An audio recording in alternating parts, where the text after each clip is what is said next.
तो हेलो दोस्तों, स्वागत है आप सभी का आपके अपने यूट्यूब चैनल एसएससी वाला जीके में। तो दोस्तों, जैसा कि आप सभी को पता है, रेलवे एनटीपीसी का एग्ज़ाम शुरू हो चुका है। और हालांकि मैंने 5 जून, 6 जून, 7 जून, 8 जून ये सब का एनालिसिस नहीं करा पाया हूँ, क्योंकि मैं भी थोड़ा इधर बीच बहुत ज़्यादा बिज़ी हूँ। तो मुझे जितना कंटेंट मिल पा रहा है मैं उतना आपको दे रहा हूँ। बाकी आप इन सब क्वेश्चंस को देखकर आप अंदाज़ा लगा सकते हैं कि किस टॉपिक से कितना क्वेश्चन आ रहा है, किससे क्या आ रहा है। ठीक है। बाकी आप इतना समझ लीजिए कि करंट अफेयर्स बहुत अच्छे से करके जाइए, कंप्यूटर पढ़ के जाइए और स्टैटिक जीके ये आप बहुत अच्छे से करके जाइए। ठीक है, क्योंकि जीके बहुत अच्छी पूछी जा रही है। तो मैं 9 जून सेकेंड शिफ्ट का एनालिसिस लेकर आया हूँ। तो चलिए क्वेश्चन शुरू करते हैं। तो दोस्तों, हमारा पहला क्वेश्चन है, WHO ने किस देश को रिवर ब्लाइंडनेस मुक्त देश घोषित किया? तो इसका सही आंसर होगा नाइजीरिया। अरुणाचल प्रदेश के पूर्व में कौन सा देश स्थित है? तो अरुणाचल प्रदेश के पूर्व में आपका म्यांमार स्थित है। ठीक है, इसके पूर्व में म्यांमार है और इसके नॉर्थ में जाएंगे तो आपका चाइना पड़ जाएगा। ठीक। जलवायु परिवर्तन प्रदर्शन सूचकांक में शीर्ष देश कौन है?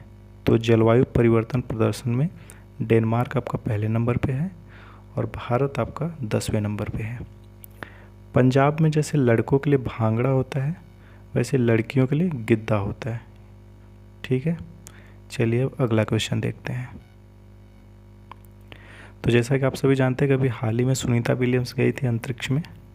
तो कुछ टेक्निकल फेलियर के कारण उन्हें अंतरिक्ष में ही रुकना पड़ा था। तो वापस फिर यहाँ से टीम गई थी, तो फिर वो वापस आई थी। तो वो वहाँ पे कितने दिन तक रुकी थी, ये क्वेश्चन आया हुआ है। तो वो वहाँ पे 286 दिन रुकी थी। डीपीएसपी किस संविधान संशोधन में जोड़ा गया है? तो डीपीएसपी 42वें संविधान संशोधन में जोड़ा गया, जिसको कि मिनी संविधान भी कहते हैं। भारत और सिंगापुर की आर्मी का संयुक्त अभ्यास, उसका नाम क्या है? अग्नि वॉरियर। भारत और सिंगापुर का अग्नि वॉरियर है और ये महाराष्ट्र में हुआ था। आप ऐसे इसको याद कर सकते हैं, अग्नि वॉरियर। आपने क्रिश मूवी देखा था? क्रिश मूवी जो है, जो ऋतिक रोशन है, वो ऋतिक रोशन सिंगापुर ही जाता है और सिंगापुर के सर्कस में ही आग लगता है। ठीक है, तो अग्नि वॉरियर आप वहाँ से ऐसे याद कर सकते हैं। अंग्रेज़ों के खिलाफ प्रथम आदिवासी विद्रोह कब हुआ था? तो वह हुआ था पहाड़िया विद्रोह, उसका नाम था, और यह 1784 में हुआ था। उसके नेता थे तिलका मांझी। ठीक है, ये अंग्रेज़ों के खिलाफ प्रथम आदिवासी विद्रोह था, पहाड़िया विद्रोह। अगला क्वेश्चन है, भारत पोषण अभियान को कौन फंड दे रहा है?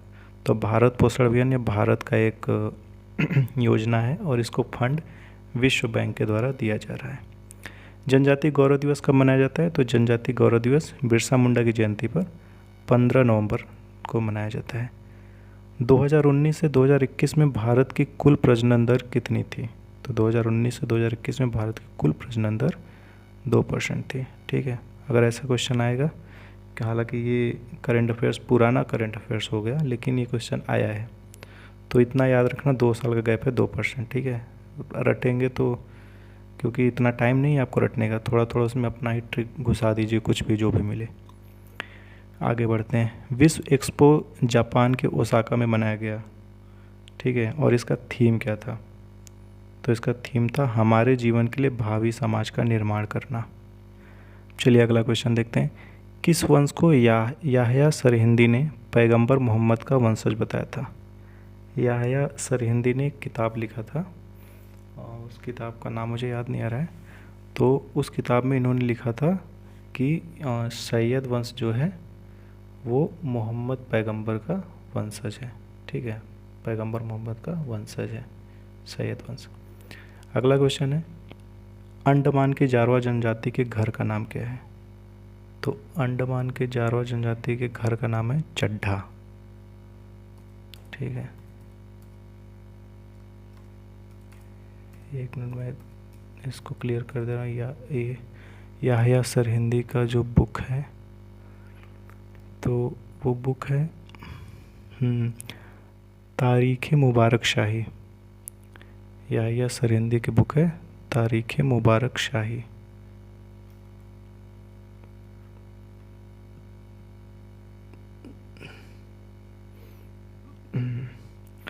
और कहाँ पहुँचे थे हम? अंडमान की जारवा जनजाति के घर का नाम चड्ढा है। किस बैंक ने 90th वर्षगांठ मनाई? तो RBI, जिसका गठन आपका 1934 को हुआ था। 1 अप्रैल 1934 को हुआ था। 1 अप्रैल 1934 को हुआ था। ठीक है। चुआर विद्रोह कब हुआ था? तो चुआर विद्रोह आपका हुआ था 1798 से 1799 के बीच। ठीक है। अंडमान और निकोबार में कुल कितने द्वीप हैं? तो अंडमान और निकोबार में कुल 572 द्वीप हैं। ठीक है। अंडमान और निकोबार में द्वीप हैं 572। अगला क्वेश्चन है 71वें संविधान में क्या हुआ था? तो 71वें संविधान में आप बताइए। तो इसमें कोंकणी, मणिपुरी और नेपाली को जोड़ा गया था। ठीक है।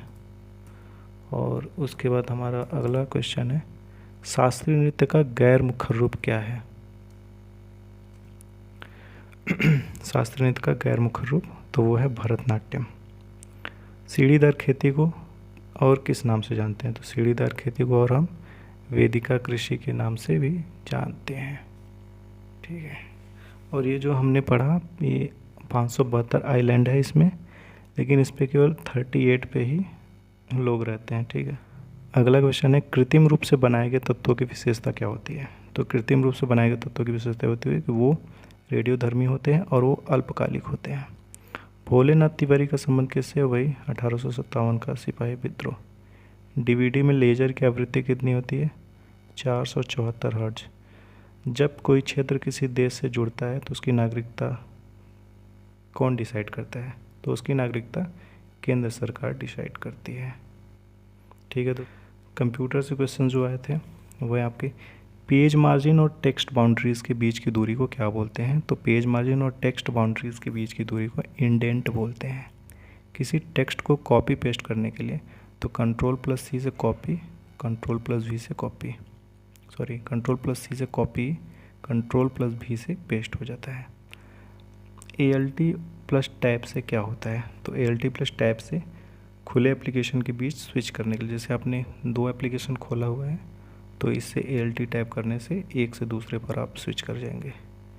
MS वर्ड में एक पेज के बीच मार्जिन को किस टैब से सेट करते हैं? तो वो पेज लेआउट ऊपर एक दिया रहता है, उस पर क्लिक करेंगे तो पेज मार्जिन सेट हो जाएगा। ठीक है दोस्तों। तो 9 जून का सेकेंड शिफ्ट का इतना ही क्वेश्चन मुझे मिला, जो कि आशा करता हूँ आप लोग अच्छे से इसको देखिए और आप लोग मिला लीजिए। जैसे कि अभी देखिए MS वर्ड से क्वेश्चन आया हुआ है, ये MS वर्ड से, तो आप इसे आइडिया लगा सकते हैं कि MS वर्ड से जितने भी चीज़ें हैं कम से कम 10 पॉइंट 11 पॉइंट आप देख लीजिए इस तरीके से। ठीक है। जैसे ये किसी टेक्स्ट को कॉपी पेस्ट करने के लिए क्या है, Ctrl+C Ctrl+V, तो ये शॉर्टकट है तो इसको भी आप याद करेंगे, ये भी शॉर्टकट है। तो ऐसे आप शॉर्टकट एक बार तिरछी नज़र से या जो भी नज़र आपकी काम करे देख लीजिए। बाकी चैनल को आप सब्सक्राइब कर लीजिए। और कहीं ना कहीं मैंने वीडियोस आपने देखा शुरू में मैंने बहुत अच्छी अच्छी वीडियोस डाली हैं, बहुत एनिमेशन करके मैं वीडियोस बना रहा था, 3-3 दिन में एक वीडियो बना रहा था, लेकिन उस पर आपने कोई रिस्पांस नहीं दिया, तो अब मैं जल्दी जल्दी में ऐसे ही वीडियो बना रहा हूँ। और चैनल को सब्सक्राइब करेंगे तो मुझे मोटिवेशन मिलेगा, तो मैं और अच्छे से वीडियोस बनाऊँगा भाई। ठीक है। बाकी कमेंट कर दीजिए कैसा लगा ये वीडियो। Thank you.